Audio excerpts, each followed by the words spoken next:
Бүгінгі таңда облысқа келген туристер саны 2,2 миллион адамға жетіп, өткен жылмен салыстырғанда 36%-ға артты. Қапшағай су қоймасы Қонаев қаласының негізгі демалыс орталығына айналды. 25 жылғы жазғы маусымда мұнда 2 миллионға жуық адам келіп, былтырмен салыстырғанда 20% өсім көрсетті.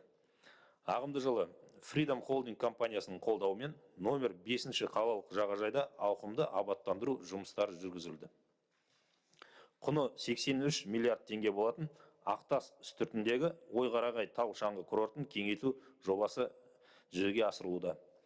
Курорттың басты ерекшелігі ұзындығы 28 километр болатын еліміздегі және Орталық Азиядағы ең ұзын шаңғы трассасын болу. Сонымен қатар курорт жылдың 4 мезгілінде үздік жұмыс істеп, жыл сайын шамамен 600 мың туристке қызмет көрсетеді. Қапшағай көлі жағалауында құны 11 миллиард теңге болатын АСП арена халықаралық деңгейдегі спорт аренасы 4000 орындық стадион іске қосылды.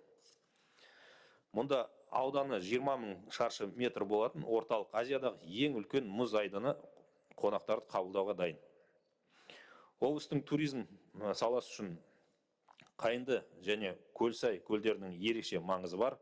Жаяу жүргіншілер жолдары толық абаттандырылып, Қайынды көліне баратын 9 километр күрделі жөндеу жұмыстарынан басталып кетті.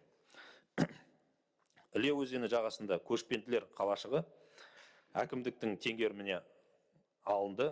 Алдағы уақытта толық жаңартудан өткізу жоспарымызда. Бұл нысан туристердің сүйікті орнының біріне айналатынына сенімдіміз. Көшпелі мәдениетті дәріптеу және туризмді дамыту мақсатында әлемнің ең үлкен түйе керуені 2025 атты ауқымды мәдени іс-шара өтті. Дәулет Бекет шаруа қожалығы Гиннестің рекордтар кітабына енді.